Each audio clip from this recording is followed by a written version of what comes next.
ಒಂದು ರಷ್ಯಾ ದೇಶದ ಚಿಕ್ಕ ಹಳ್ಳಿಯಲ್ಲಿ ಇವಾನ್ ಎಂಬ ಬಡ ರೈತ ವಾಸವಾಗಿರ್ತಾನೆ.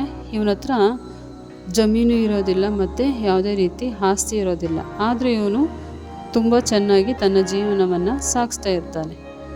ಒಂದು ದಿವಸ ಏನಾಗುತ್ತೆ ಅಂದರೆ, ಆ ಊರಿನಲ್ಲಿ ಮಳೆ ಬರ್ದಲೆ ಬರಗಾಲ ಆಗಿಬಿಟ್ಟು ಬೆಳೆಯನ್ನು ಬರೋದಿಲ್ಲ.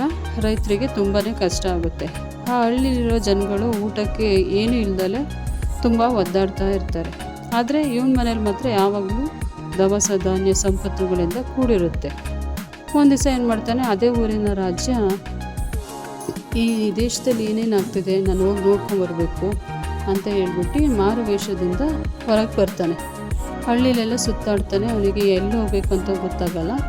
ಇವನು ತುಂಬ ಖುಷಿಯಿಂದ ಇರೋದು ನೋಡ್ಬಿಟ್ಟು ಅವನೇನು ಮಾಡ್ತಾನೆ, ಇವನ ಮನೆಗೆ ಹೋಗೋಣ, ಏನು ಇಷ್ಟೊಂದು ಖುಷಿಯಾಗಿದ್ದಾನಲ್ಲ ಅಂತ ಹೇಳ್ಬಿಟ್ಟು ಇವನ ಮನೆಗೆ ಹೋಗ್ತಾನೆ. ಇವನ ಮನೆಗೆ ಹೋದಾಗ ಏನಾಗುತ್ತೆ ಅಂದರೆ, ಅವನ ಮನೆ ಒಳಗೆ ಕರೀತಾನೆ. ಮನೆ ಒಳಗೆ ಕರೆದಾಗ ರಾಜ ಹೇಳ್ತಾನೆ, ಈ ಇಡೀ ಊರಿನಲ್ಲಿ ಎಲ್ಲರೂ ಮಳೆ ಬರ್ದಲೆ ಇಷ್ಟೊಂದು ಕಂಗಾಲಾಗಿದ್ದಾರೆ, ಆದರೆ ನೀನು ಮಾತ್ರ ಇಷ್ಟೊಂದು ಖುಷಿಯಾಗಿರೋದಕ್ಕೆ ಹೇಗೆ ಸಾಧ್ಯ ಅಂತ ರಾಜ ಕೇಳ್ತಾನೆ. ಅದಕ್ಕೆ ಇವನು ಹೇಳ್ತಾನೆ, ಇವನು ನನ್ನ ಬಳಿ 3 ಅಮೂಲ್ಯವಾದ ವಸ್ತುಗಳಿವೆ, ಅದನ್ನು ನಾನು ಬಳಸ್ಕೊಂಡು ನನ್ನ ಜೀವನವನ್ನು ಸಾಗಿಸ್ತಾ ಇದ್ದೀನಿ ಅಂತ ಹೇಳ್ತಾನೆ.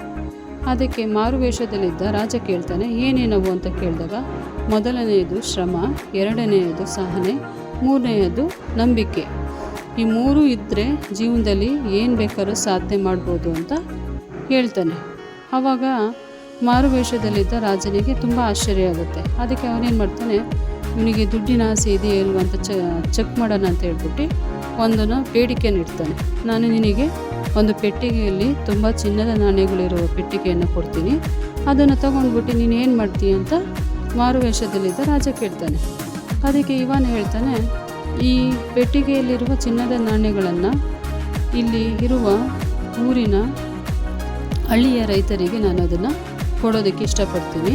ಏಕೆಂದರೆ ನಾನೊಬ್ಬನೇ ಮಾತ್ರ ಚೆನ್ನಾಗಿರ್ಬಾರ್ದು, ನನ್ನ ಜೊತೆಯಲ್ಲಿರುವವರು ಸಹ ತುಂಬ ಚೆನ್ನಾಗಿರಬೇಕು ಅಂತ ಇವನು ಹೇಳ್ತಾನೆ. ಇದನ್ನು ನೋಡ್ಬಿಟ್ಟು ಆ ಮಾರುವೇಷದಲ್ಲಿದ್ದ ರಾಜನಿಗೆ ತುಂಬ ಖುಷಿಯಾಗುತ್ತೆ. ಅವನೇನು ಮಾಡ್ತಾನೆ, ಅವನ ಮನೆಯಿಂದ ಹೊರಟ್ಬಿಟ್ಟು ಅವನ ರಾಜ್ಯಕ್ಕೆ ಹಿಂದಿರುಗ್ತಾನೆ. ರಾಜ್ಯಕ್ಕೆ ಹಿಂದಿರುಗಿದಾಗ ಮಾರನೇ ದಿವಸ ಏನು ಮಾಡ್ತಾನೆ ಅಂದರೆ, ಇವನನ್ನು ತನ್ನ ರಾಜ್ಯಕ್ಕೆ ಬರೋಕ್ಕೆ ಹೇಳ್ತಾನೆ. ಇವನೇನು ಮಾಡ್ತಾನೆ, ಅವನು ಮಾರುವೇಷದಲ್ಲಿದ್ದ ರಾಜನ ಆಸ್ಥಾನಕ್ಕೆ ಹೋಗ್ತಾನೆ. ಆವಾಗ ರಾಜ ಏನು ಮಾಡ್ತಾನೆ, ಅವನಿಗೆ ಹಳ್ಳಿಯ ಜನಗಳ ಮುಂದೆ ಸನ್ಮಾನ ಮಾಡ್ತಾನೆ. ಏನಂದರೆ ಸ್ವಲ್ಪ ಹಣ ಮತ್ತು ನಾಣ್ಯಗಳನ್ನು ಕೊಡ್ತಾನೆ ಮತ್ತು ಜಮೀನನ್ನು ಸಹ ಕೊಡ್ತಾನೆ.